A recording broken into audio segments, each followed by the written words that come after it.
Саламатсыздарбы, бүгүн чек ара маселесин талкуулайбыз. Ташиев Тажикстан менен келишимди парламенттен күч менен өткөрүүгө аракет кылып жатат. Бул жакшы эмес, анткени биз келишимди көргөн жокпуз.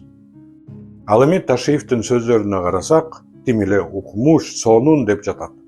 Бирок чынында эле ошондойбу, биз анын айткан сөздөрүн ирети менен талдап чыгабыз. Бул биринчи бөлүгү. Бул иликтөөнү кыска убакытта жасоо өтө оор болду. Күнү түнү менен иштөөгө туура келди. Негизи мага команда, көбүрөөк техника, көбүрөөк ресурс керек. Ошондуктан сиздерден жардам сурайм. Сиздер бизди Patreon аркылуу колдоп, командабызды кеңейтүүгө жана коомдук кызыкчылыкты коргоого жардам бере аласыздар. Шилтеме описанияда. Бизди кантип колдой аласыздар?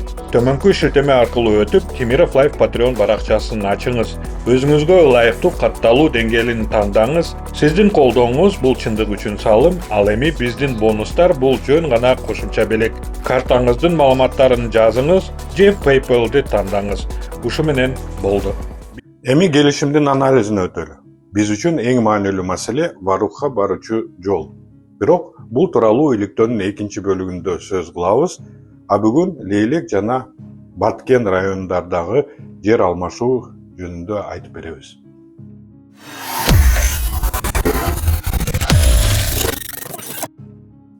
Ошентип Ташиев комиссиянын кандай принциптер менен иштегенин жарыялады. Биринчиси, Ташиевдин айтымында Тажикстан тарап СССР ыдыраган учурдагы картаны негиз катары алууга макул болгон имиш.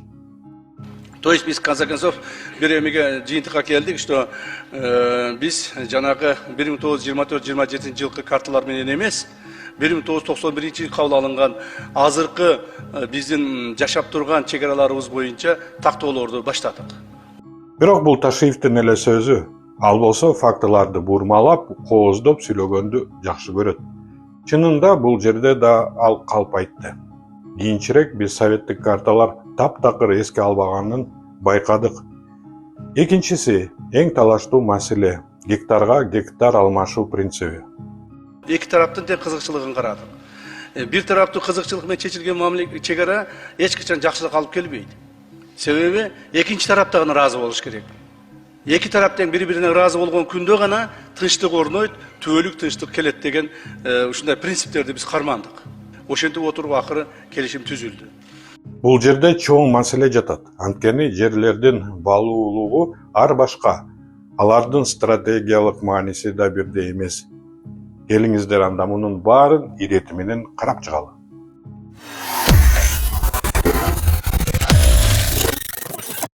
Ошентип өлкөнүн эң батышындагы тажик анклавы Кайрагачка келсек, чын эле Ташиев айткандай анын аянты 35 гектар гана. Биз бул чакан аралды айланып өтүүчү жол да куруп койгонбуз. Эми ал бизге өттү. Ал жерде эч кандай курулуштар да, аскерлер да жок. Кайрагач участогунан Кыргыз Республикасына пайдасына 155 га жерлер жана 35 га Кайрагач анклавынын жерлери алынды. Жалпы аянты 190 га. Муну Лейлектиктер, Баткендиктер жакшы түшүнүшөт. Бирок бул 155 гектар жер каякта жайгашкан? Бул жерде Ташиев менен Ятимов дагы бир принципти колдонгон. Лейлектиктер билет, Бактияр Калпаев олтурат. Бул жерде жанагы эже бар эле, мына Камила Абдрахманова отурат, дагы бул жерде Нургүл бар эле. Ушулар жакшы билесиңер, баягы Селкананы, Колундун ылдыйын Селканан. Ошо Селкананын каналын ылдыйындагы биздин турган жерлердин баарын бердик. Биз бул жерде таап чыктык. Ал Кайрагач анклавынан бир аз түндүгүрөөктө жайгашкан. Бул 155 гектардын чектерин аныктоо үчүн Кыргызстандын расмий кадастрдык картасын колдондук. Тактап айтканда айыл аймактардын чек араларын карайбыз. Түндүк жагынан бул жер Селкан каналы менен чектелет.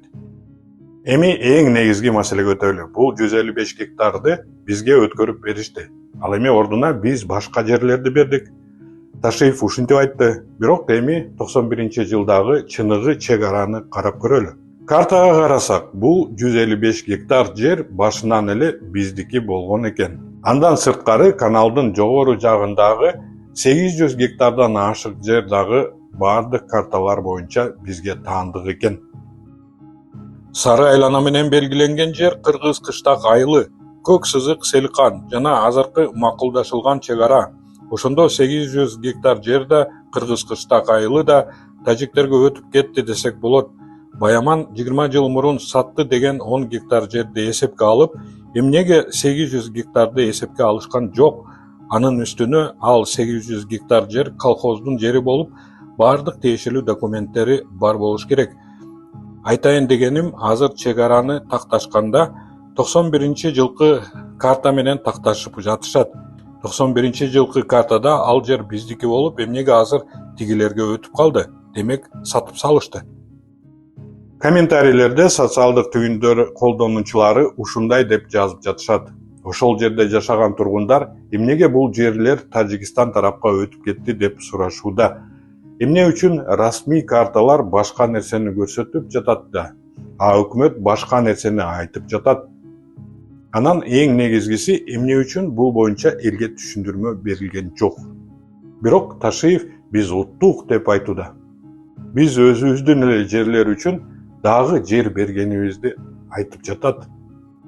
Бул чыккынчылык эмеспи? Ордуна Кыргыз Республикасынын Саада 21 гектар, Разака участогы 23,5 гектар, Селкан 4 гектар, Майты 7 гектар, Пролетарск 12,5 гектар, Улакжай 15 гектар, Акарык 7 гектар участоктарынан жалпы 90 га жана Баткен районунун Карабак участогунан 65 гектар берилди.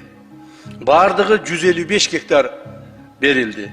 То есть ошондой эле Тажик Республикасынын Кайрагач анклавынын ордуна Майты участогунан 35 га жер берилди. Жалпы берилген аянт 190 га. Биз алардан 190 алдык, 190 бердик.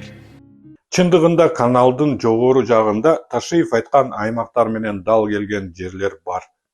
Саада аймагында 21 гектар эмес, 35 гектар бар. Ал жерде адамдар жашайт, үйлөр турат. Бирок Ташиевдин бул жердеги элдин көчүрүлүшү же Тажикстан тарабынан компенсация маселеси тууралуу бир дагы сөз уга алган жокпуз. Бул жакта 30дан ашык үй бүлө бар. Пролетарск 12,5 гектар дегенде кайсыл жер деп айтып жүрбөңүздөр. Бул баягы Худжен Пролетарск шаары беле? Пролетарск шаарынын ортосунда мурда ошол Союз маалында бизде баягы сельхозхимия деген бир сельхозтехника деген бир организация болгон. Ошонун 12,5 гектар жери болгон. Бирок биз ошол эле маалда Раматылык Баяман Эркинбаев алып аны бирөөгө сатып жиберген экен ошол эле маалдачы.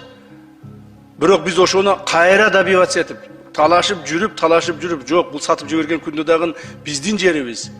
Алардын Пролетарск шаарынын ортосунда болсо дагы 12,5 гектар жер биздики деп отуруп, кайра өзүбүзгө алып, зачетка алдык өзүбүзгө. Ташиев өзүнүн чоң жетишкендиги тууралуу айтып жатат. Бул эмне деген сөз? 12,5 гектар тууралуу айта берип, ал 1000 гектар кыргыз жерлери Тажикстандын карамагына өткөнүн айтууну унутуп калдыбы? Анын ичинен болгону 155 гектарды биздин эле мурунку жерлерибизге алмаштырган. Бул чыккынчылык эмеспи?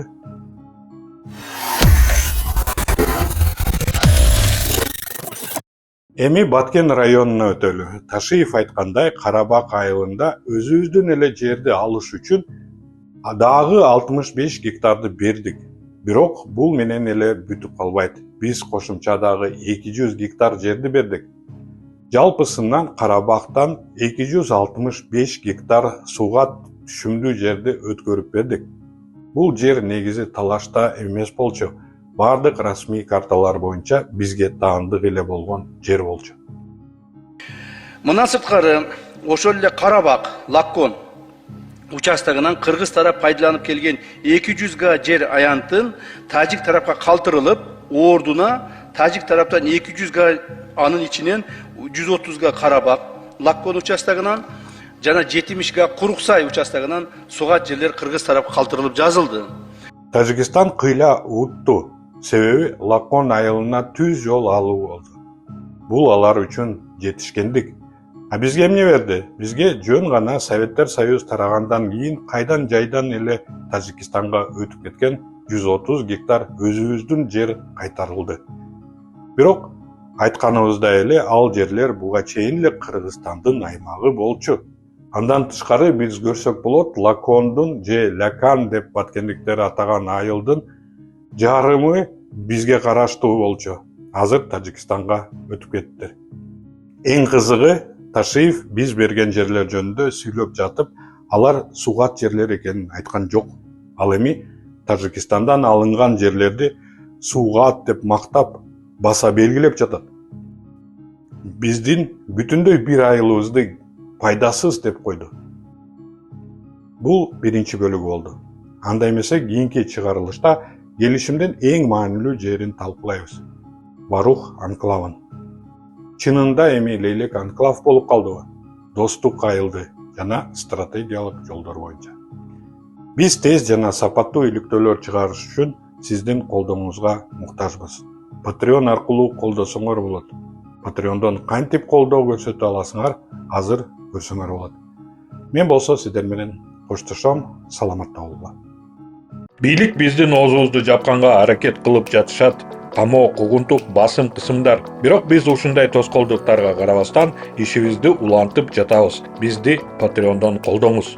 Бул эмне үчүн маанилүү? Сиздин колдооңуз бизге көз карандысыз иликтөөлөрдү жүргүзүп, коркунучтарга карабастан чындыкты айтууну улантууга мүмкүнчүлүк берет. Бизди кантип колдой аласыздар? Төмөнкү шилтеме аркылуу өтүп, Кемиров Life Patreon баракчасын ачыңыз. Өзүңүзгө ылайыктуу катталуу деңгээлин тандаңыз. Сиздин колдооңуз бул чындык үчүн салым, ал эми биздин бонустар бул жөн гана кошумча белек. Картаңыздын маалыматтарын жазыңыз же PayPal'ды тандаңыз. Ушу менен болду. Биз чындык үчүн күрөштү уланта беребиз. Көз карандысыз журналистканы колдооңуз, шилтеме төмөндө.